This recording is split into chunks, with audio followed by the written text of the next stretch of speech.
Je suis maintenant en compagnie de Geneviève Blouin, la présidente de la firme Altervest. Bonjour Geneviève. Bonjour. Alors aujourd'hui, on va parler de volatilité. Ça tombe bien parce que la séance a été quand même assez volatile sur le marché nord-américain.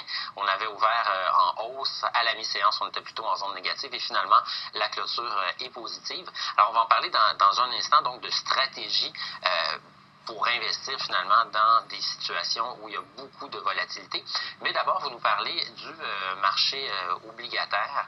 Vous avez, on sait que lorsqu'on fait une répartition traditionnelle de nos actifs, il est recommandé d'avoir 40% en obligations, 60% en actions. Mais là, les choses se corsent dans certaines régions du monde et vous avez préparé du contenu là-dessus. Oui. Alors justement, les taux obligataires, comme les investisseurs se sont rendus compte, sont rendus très faibles, je dirais même trop faibles, puisque la plupart d'entre elles n'arrivent plus à donner un rendement qui est supérieur à l'inflation. Donc, ce qui arrive, c'est que les investisseurs ont un rendement réel négatif, donc leurs capitaux investis dans les obligations ne s'apprécient pas aussi rapidement que l'inflation. Donc, ça résulte en un appauvrissement de leur valeur nette, si vous voulez, de leurs investissements. On est dans une situation qui est beaucoup plus critique en ce sens que maintenant, depuis 2 ans, on a des obligations qui donnent des rendements négatifs. Donc, non seulement on ne se soucie plus de savoir si on arrive à avoir un rendement qui va battre l'inflation, mais maintenant, en plus, on doit payer pour pouvoir prêter notre argent. Alors, il y a maintenant 5 billions de dollars, alors billion en français qui est trillion en anglais, qui sont investis dans des obligations qui ont des taux, des rendements négatifs. Il y a l'Allemagne qui en a fait, la Hollande, la Suisse, le Japon, puis il y a même certaines compagnies qui en ont fait. Alors on voit Nestlé et Shell. On va être en mesure de le voir sur votre tableau d'ailleurs dans quelques instants. Qui en ont émis. Donc Nestlé et Shell ont émis des obligations à intérêt négatif. Tout à fait. Mais concrètement, comment ça fonctionne?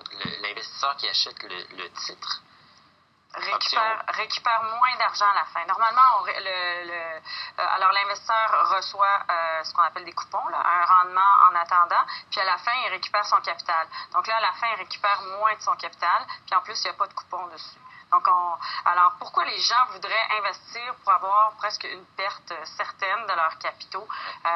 Mais c'est parce qu'il y en a qui pensent qu'une certaine devise va s'apprécier. Par exemple, en Europe, on pourrait penser que le franc suisse va s'apprécier plus que l'euro.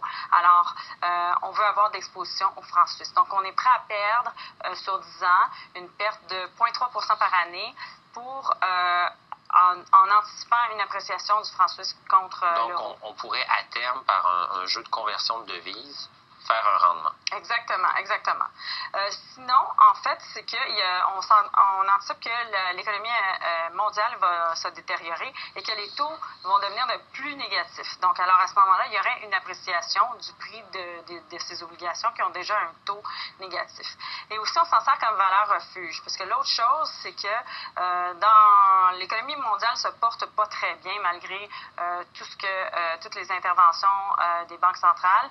Alors, il y en a qui ont vraiment peur qu'il y ait une catastrophe qui est éventuelle. Alors, ils préfèrent être garantis de perdre un petit montant que d'avoir à écoper une grosse perte dans leur portefeuille.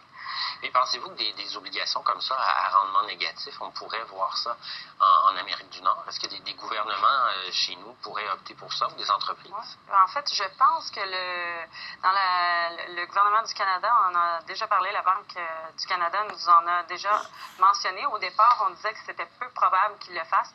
Et puis, plus le temps avance, plus l'économie mondiale se détériore, puis considérant comment le pétrole va à l'heure actuelle, il serait fort possible qu'on voit des taux négatifs au Canada, je pense. Cette année? Ça, je peux pas vous dire exactement quand. mais disons que je ne serais pas surprise de voir qu'éventuellement, au Canada, on aurait des taux négatifs. Par contre, ce qui arrive pour les investisseurs, eux, c'est qu'ils ils cherchent un endroit où investir leur argent, où ils peuvent avoir un rendement qui est notable. Donc, ce qui arrive malheureusement, c'est que les gens déplacent leurs capitaux vers des produits plus risqués, que ce soit vers des obligations à duration plus longue, des titres qui sont de moins de qualité, qu'on appelle les high yield, ou les high yield bonds, par exemple, ou des titres qui sont moins liquides. Donc, sans s'en rendre compte, en fait, les investisseurs, en allant chercher du rendement ou du revenu additionnel dans ce type de produit-là, ils augmentent le risque de leur portefeuille. Alors, ce qu'on essaie de trouver chez nous, c'est une solution pour dire, bon, mais si il y a un risque du côté des actions à cause du ralentissement mondial, la croissance économique, ensuite, si du côté des obligations, on n'arrive plus à aller chercher les rendements dont on a besoin, que vous avez créé, c'est ce fameux fonds Smart Volatility. Exactement. Et ce fonds-là, ce qu'il fait, c'est qu'il bénéficie des mouvements de volatilité. Alors, plus il y a de volatilité dans le marché, plus il devient lucratif, normalement. Donc, on peut dire, donc actuellement, ce fonds-là génère un rendement intéressant, comme il y a de la volatilité dans le marché. Oui, c'est ça. Alors, plus la volatilité est élevée, plus on s'attend à un rendement élevé. Entre autres, par exemple, si la volatilité est en haut de 20 nous, on s'attend à faire un rendement annualisé de 10 à 15 Quand il y a un crash, comme on dit, une crise. Alors, à ce moment-là, la particularité aussi, c'est qu'elle tend à livrer de forts rendements positifs. Donc, ça a deux effets pour protéger puis pour protéger le risque du portefeuille puis améliorer le rendement. Donc, ce qu'on a fait, c'est qu'on a fait une étude et puis on l'a mis dans un portefeuille traditionnel et on a regardé quel impact ça avait. Alors, on s'est rendu compte que ça réduisait le risque puis ça améliore le rendement total du portefeuille. Un portefeuille ordinaire, disons 60-40, comme on a vu tout à l'heure, là, ça livre à peu près 5-6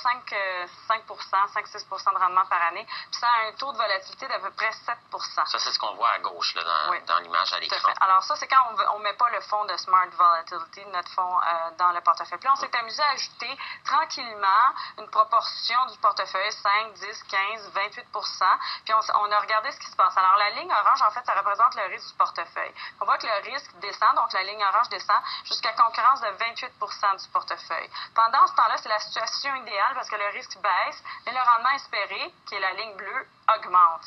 Donc ça, c'est vraiment le nirvana pour l'investissement. On ajoute quelque chose qui diminue le risque et qui augmente le rendement du portefeuille. Pour s'amuser, on a continué à augmenter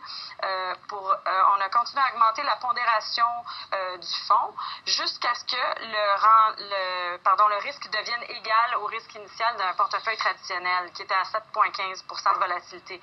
À ce moment-là, on atteint un rendement de 12 Donc, on a bonifié la performance de 7 en ne prenant pas plus de risques qu'initialement.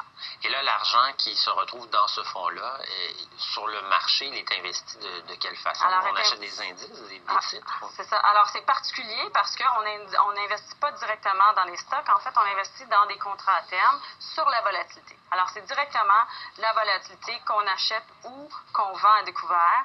Puis, ou sinon, quand il n'y a pas vraiment d'opportunité, on n'en achète pas du tout, on reste sur le côté. OK. Et ces fonds-là, ces contrats-là, plutôt, on peut les acheter tant sur le marché canadien, américain que sur le marché mondial? Oui. Alors, on se sert surtout des contrats de volatilité sur le VIX, donc sur l'indice américain, le S&P 500. C'est un produit qui est extrêmement liquide, dont la plupart des grands gestionnaires se servent dans leur gestion de portefeuille. Puis actuellement, compte tenu de l'écart de devises, est-ce qu'on est alors, ce qui est intéressant, c'est que pour acheter des contrats à terme, on demande un tout petit décaissement. Quand on achète des actions, on nous demande de mettre 100 du capital requis, alors que quand on achète des contrats à terme, on nous demande environ 30 Donc, ce qui arrive dans notre fonds, c'est qu'on a 70 de cash canadien et seulement 30 en dollars américains. Donc, on a un risque de devise qui est assez petit par rapport à l'investissement qu'on fait. Parfait. Et là, vous avez, on a un autre tableau qu'on présente en ce moment à l'écran où vous comparez finalement la performance de votre fonds Altervest Smart Volatility avec le S&P 500, puis il y a un fonds négocié en bourse iShare, donc c'est le Canadian Universe Bond, c'est donc un indice, un fonds d'obligation. Obligataire, tout à fait. Alors, on veut juste montrer, en fait, de quelle façon la performance est bonifiée, mais surtout, puis ce qui est la particularité dont je vous disais tout à l'heure, là, je vous parlais qu'en moment de crise, ça tend à très bien performer. Donc, au pire de la crise, lorsque la volatilité explosait en 2008, la stratégie de fonds en simulation, il faut le dire parce qu'on vient juste de le lancer, là, notre stratégie, ça faisait 41 de rendement. Dans la crise européenne financière, ça donnait un rendement de 25 Et puis, au mois d'août, là, par contre, on le gérait dans les comptes gérés pour nos clients. Il y a eu une hausse de 14 pendant qu'il y avait, en fait, la correction. Quand on a eu la correction du mois d'août, là, finalement. Et ce fonds-là, il a été lancé Il a été lancé au début janvier. On le gérait dans les comptes de nos clients avant. Il n'est malheureusement pas encore disponible sur les plateformes des banques. Par contre, il est disponible chez NBCN et puis on peut l'acheter directement à travers Altervest. Est-ce qu'il le sera bientôt sur les plateformes des banques? Oui, on le déroule tranquillement sur chaque plateforme de banque. Et quand vous parlez des plateformes des banques, c'est les plateformes où on peut investir par soi-même, finalement? Ce sont les plateformes de courtage en ligne? C'est surtout à travers les courtiers qu'on peut acheter des fonds comme ça. Se le procurer. Bon, ben parfait. Maintenant, alors, ça complète la présentation, mais peut-être une autre question, Geneviève, donc sur la volatilité qu'on connaît depuis le début de l'année. Alors, êtes-vous de ceux qui croient que 2016 sera une année très volatile?